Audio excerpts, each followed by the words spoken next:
And one thing I know I've noticed is that, a lot of people in the Asian culture, they, especially the men, they don't have moobs, they don't have man boobs. Like, they look like normal males, right? Except for maybe sumo wrestlers. Sumo wrestlers, that's a different story. If you eat enough, yes, you can get boobs if you get enough fat in the right places, but I don't contribute that to soy.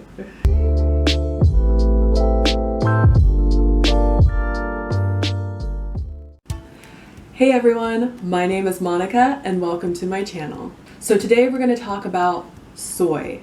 Is soy bad for you? So when I became a vegan 3 years ago, I remember having people tell me, make sure you don't eat too much soy or drink too much soy milk, like soy is really bad for you. And no one ever gave me a really good reason as to why it's bad for you. And I've been seeing it a lot in discussion boards and people talking about it, asking if it's bad for you. So I wanted to go and do some research for you guys and share with you what I found, because the only thing I've heard is that it gives males moobs or man boobs.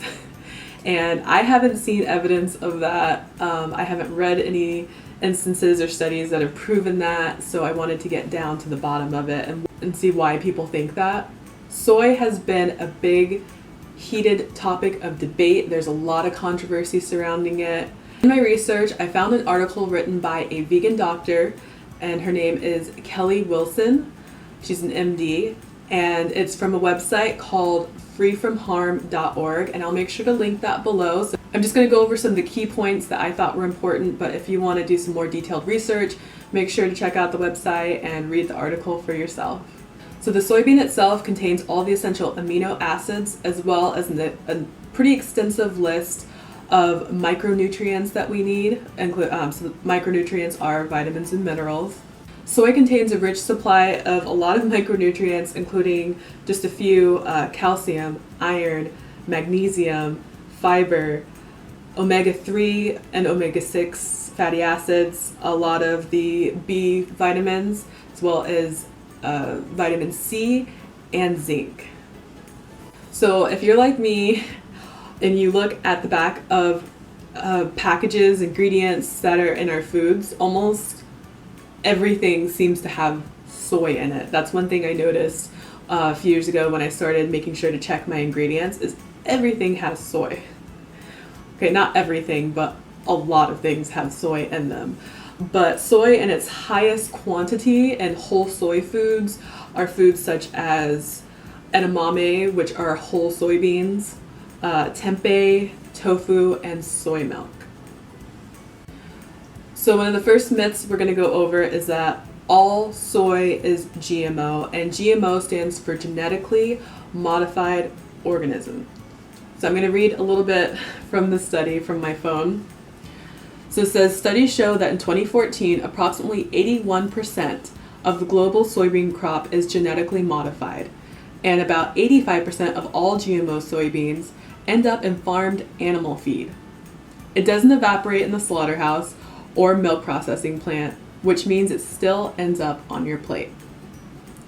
So even though an alarming percentage of soybeans are genetically modified, the claim that all soy is GMO is one of the great soy myths.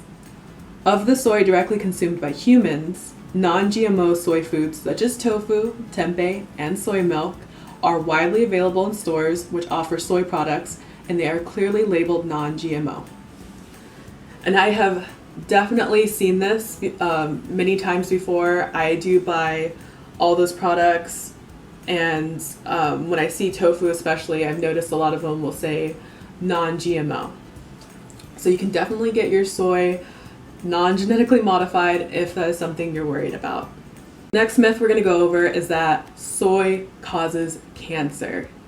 So one of the biggest confusions around the relationship between soy and cancer is the misinformation that soy has estrogen in it.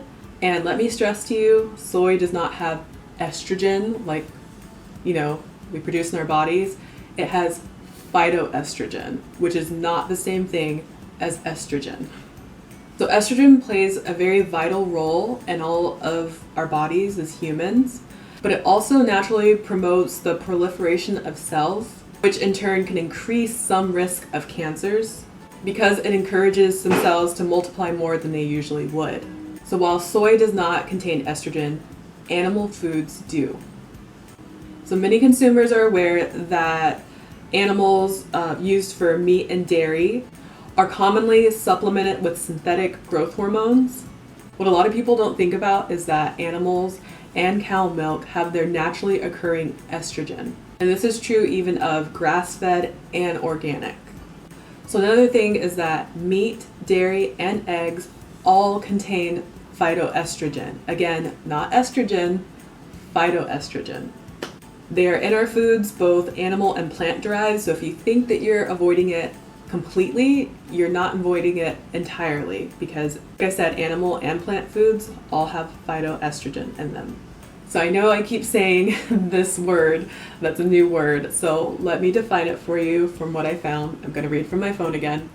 So phytoestrogen is just a catch-all term for numerous naturally occurring plant compounds which are structurally similar to mammalian estrogen and functionally are weakly estrogenic, weakly mimicking estrogen or anti-estrogenic, blocking estrogen's effects. The metabolism and functionality of phytoestrogens are incredibly complex and vary between individuals. The concern over soy and cancer stems from the fact that soy-based foods contain phytoestrogens, specifically isoflavones, in varying amounts. Isoflavones do not have the estrogenic effect of inducing tumor growth. In fact, studies have shown higher rates of soy intakes are associated with lower rates of breast cancer. So what I just read pretty much explains, again, back to what we were talking about, that soy causes cancer and the confusion between estrogen and phytoestrogen and why that came into play. So let's talk about soy in Asian cultures. Soy has been consumed, in the Asian culture for centuries, and they tend to have lower rates of many diseases, including diabetes and hormone-related cancers, and things like hip fractures and osteoporosis. Their rates are lower than Americans consuming the Western diet. And one thing I know I've noticed is that a lot of people in the Asian culture, they, especially the men, they don't have moobs, they don't have man boobs. Like, they look like normal males, right? Except for maybe sumo wrestlers. Sumo wrestlers, that's a different story. If you eat enough, yes, you can get man boobs if you get enough fat in the right places, but I don't contribute that to soy. And I should clarify, if someone eats enough of unhealthy junk food and they're eating lots and lots of calories trying to gain weight, and yeah, moobs are probably going to be a side effect of that. So again, man boobs is something that likely is an urban myth or an urban legend that probably stems from the whole estrogen, phytoestrogen confusion. And if this were the case, then there would be a lot of men right now walking around who need bras, and that just certainly is not the case. Another myth is that soy negatively impacts your thyroid function. So the essential function of the thyroid gland is to regulate metabolism. There are multiple dietary nutrients that the thyroid requires to function correctly, and iodine is one of the most recognized nutrient. So there have been studies done, unfortunately with animals, but there have been studies done involving using pigs, rats, and also humans to see how the isoflavones in soy react to an enzyme located in the thyroid gland.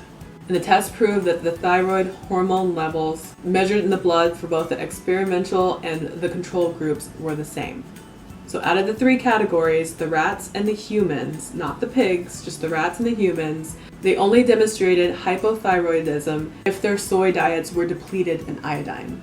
In conclusion, Dr. Wilson says that eating soy foods are safe and nutritious, and she recommends combining them with, other plant foods such as fruits, vegetables, legumes, grains, all that good stuff.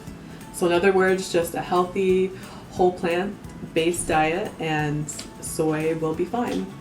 I hope this helps some of you out there if you're still confused about if soy is really harmful for you, and some of the myths that maybe you have heard. If you have any questions about what I went over, or if you have another myth about soy that you've heard that I didn't address, leave it down below. I'd like to know, and maybe I'll research that next.